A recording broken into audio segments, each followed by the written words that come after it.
টুকু নিয়ে নেওয়া এটা আমার জন্য এক ধরনের দৈন্যতা, এক ধরনের লজ্জা। প্রাচ্যের সংস্কৃতি পাশ্চাত্যের চাইতে অনেক উন্নত। পাশ্চাত্যের জন্ম হয়েছে সারা পৃথিবীতে লুটপাট করে। তারা আফ্রিকার দাসদেরকে, আফ্রিকার মানুষদেরকে দাস বানিয়ে এবং এশিয়ায় উপনিবেশ স্থাপন করে আজকে পাশ্চাত্যের সংস্কৃতি উন্নত হয়েছে, তাদের ডেভেলপমেন্ট হয়েছে।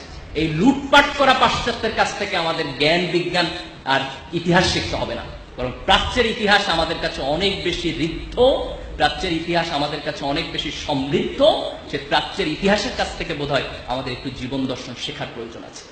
এর বাইরে গিয়ে আমরা আমাদের দেশকে একটা কাঙ্ক্ষিত স্বপ্নের দিকে নিয়ে যেতে পারবো না। এটা তরুণ প্রজন্মকে আজ অনেক বেশি চিন্তা করতে হবে।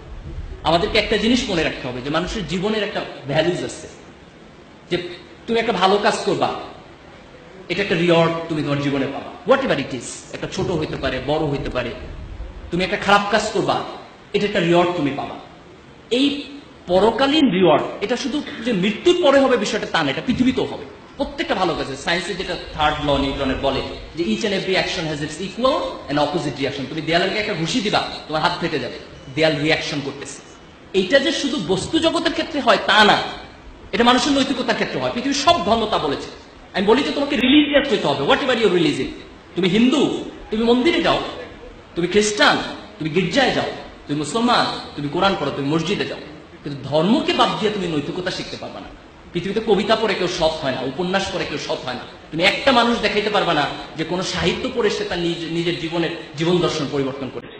কিন্তু আমি 1000 পিপল দেখাতে পারবো in the history of the world যারা ধর্মগ্রন্থের কারণে, ধর্মীয় বিশ্বাসের কারণে তার নিজের জীবনের সততা প্রমাণ করেছে। যে ব্যক্তি যে মসজিদে যায়, যে যায় না তার চেয়ে সে ভালো মানুষ। যে মন্দিরে যায়, যে যায় না তার চেয়ে সে ভালো মানুষ। যে গির্জায় যায়, যে যায় না তার চেয়ে সে ভালো মানুষ। পৃথিবীর কোনো ধর্ম মানুষকে অন্যায় শেখায় না। পৃথিবীর কোনো ধর্ম মানুষকে মিথ্যা কথা শেখায় না। পৃথিবীর কোনো ধর্ম মানুষকে নগ্নতা শেখায় না। পৃথিবীর কোনো ধর্ম মানুষকে অশ্লীলতা শেখায় না। কিন্তু তুমি তোমার ধর্মের কাছে ফিরে যাও। একটা ধর্মহীন সমাজ করে আমরা মানুষের সমাজ বানাতে পারবো না। আজকে পাশ্চাত্যের সমাজ তো মানুষের সমাজ নাই, এটা অমানুষের সমাজ হয়ে গেছে, ভয়ঙ্কর অমানুষের সমাজ হয়ে গেছে। এই ধর্মহীন পাশ্চাত্যের সমাজ যেন আমাদের টার্গেট না। তোমাকে একটা জিনিস মনে রাখতে হবে, তুমি পরিশ্রম করবা, তুমি তার ফলাফল পাবা। তুমি ফাঁকিবাজি করবা, তারও ফলাফল তুমি পাবা। প্রত্যেকটা ভালো কাজের একটা রিওয়ার্ড আছে, প্রত্যেকটা খারাপ কাজের একটা পানিশমেন্ট আছে। আমি দুইটা ধর্মের দুইটা মাইথোলজি থেকে দুইটা কোট করে আমি আমার বক্তব্য শেষ করব। হিন্দু ধর্মের একটা গল্প আছে এরকম যে তাদের একজন রাজা ছিলেন, মোস্ট প্রবাবলি তার নাম ছিল গান্ধারী। একটা যুদ্ধে তার অনেকগুলো সন্তান মারা গেছে। তো সে ঈশ্বরকে প্রশ্ন করলো যে ঈশ্বর, তুমি আমাকে এত বড় পানিশমেন্ট কেন দিলে যে আমার সব সন্তান একটা যুদ্ধে মারা গেল? আমি তো এরকম কোনো অন্যায় করি নাই।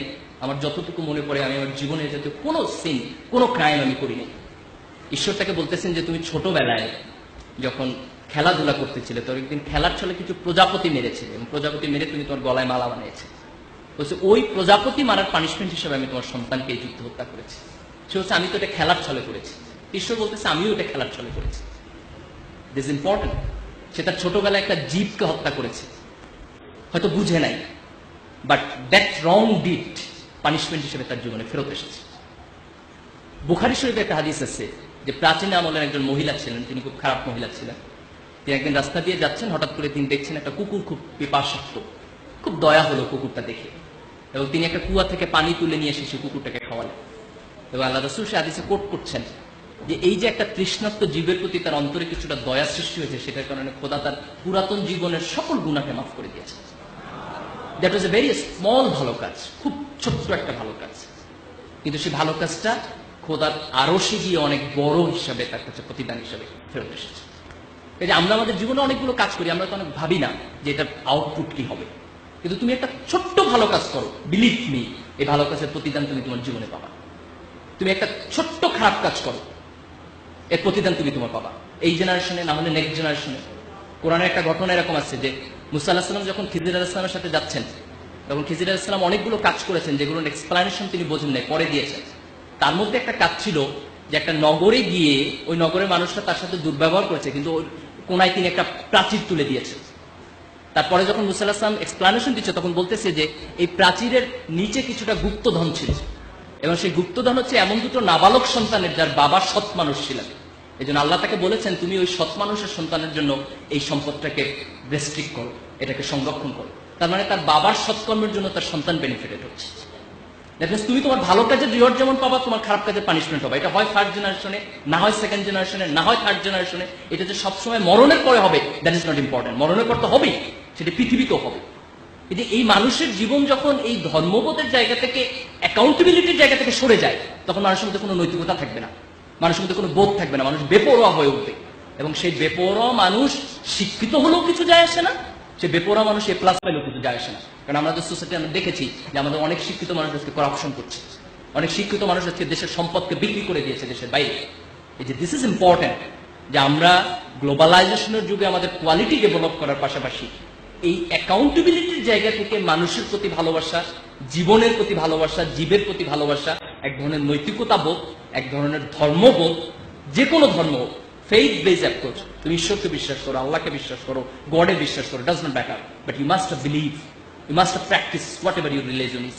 You must have the sense of the accountability, যে ভালো কাজ করলে এটা একটা ভালো কিছু পাবা, তোমাকে এটা এনকারেজ করবে।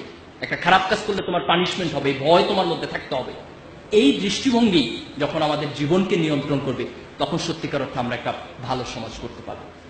আমি আশা করি যে এই তরুণ প্রজন্ম নিঃসন্দেহে আমাদের অতীতের সব ব্যর্থতা থেকে কাটিয়ে উঠে একটা নতুন বাংলাদেশ আমাদেরকে দিবে। আজকে প্রোগ্রাম ইসলামী ছাত্র শিবিরের পক্ষ থেকে, but that does not mean যে তোমাদের সবাইকে ছাত্র শিবির করতে হবে, কিংবা আমরা এই প্রোগ্রামটা ছাত্র শিবির করানোর জন্য করতেছি। নো, আমরা প্রোগ্রামটা এই কারণে করতেছি যে আমরা তোমাদের মেধাকে স্বীকৃতি দিতে চাই এবং তোমাদের সামনের দিনগুলোর দায়িত্ব সম্পর্কে স্মরণ করিয়ে দিতে চাই। You may not agree with me about the function of Chhatra Shibir, কিচ্ছু যায় আসে না তাতে, কিন্তু তুমি বাংলাদেশকে ভালোবাসার ব্যাপারে তোমার সাথে একমত হবা, তুমি সততার ব্যাপারে তোমার সাথে একমত হবা, তুমি তোমার ধর্মের ব্যাপারে তোমার সাথে একমত হবা। কিছু মানুষ যদি তৈরি হয় যারা দেশকে ভালোবাসবে, মানুষকে ভালোবাসবে, সৎ হবে, নিজের ধর্মকে পালন করবে, দিস ইজ এনাফ। এর বাইরে পলিটিক্যাল অ্যাটিটিউড থেকে আমাদের সাথে একমত হইতে হবে, we do not need that, we never expect that. একটা সমাজের মধ্যে ডিফারেন্ট পলিটিক্যাল আইডিওলজি থাকবে, থট থাকবে, যে যেটা পছন্দ করবে সেটা করবে। এই গণতান্ত্রিক সমাজের প্রতি আমাদের পূর্ণ আস্থা আছে, কিন্তু আমরা আশা করি এই তরুণ প্রজন্ম অন্তত মানুষকে ভালোবাসার শিক্ষাটুকু পাবে, দেশকে ভালোবাসার শিক্ষাটুকু পাবে, তারা তাদের রিলিজিয়াস বেসড একটা সোসাইটি গড়ে তোলার জন্য চেষ্টা করবে, এবং সেই জায়গা থেকে আমরা সবাই মিলে একটা বাংলাদেশ করব। আমরা এমন কোনো বাংলাদেশ চাই না যেটা আওয়ামী লীগের একার বাংলাদেশ হবে, বিএনপির একার বাংলাদেশ হবে, কিংবা জামাতের একার বাংলাদেশ হবে। আমরা একটা বাংলাদেশ চাই যেটা 15 কোটি মানুষের সম্মিলিত বাংলাদেশ হবে। এই বাংলাদেশ আমরা সবাই মিলে গড়ে তুলব, এই আশাবাদ ব্যক্ত করে, এবং আগামী দিনে তোমাদের কাছ থেকে এই দেশ তার আশা পূর্ণ হবে, এইভাবে যোগ্যতা সম্পন্ন হিসেবে তোমরা নিজেদেরকে গড়ে তুলবা, এই আশাবাদ ব্যক্ত করে, এবং আজকের প্রোগ্রাম যারা অর্গানাইজ করেছেন তাদের সবাইকে ধন্যবাদ জানিয়ে আমার বক্তব্য শেষ করছি। আল্লাহ হাফেজ, বাংলাদেশ। ধন্যবাদ।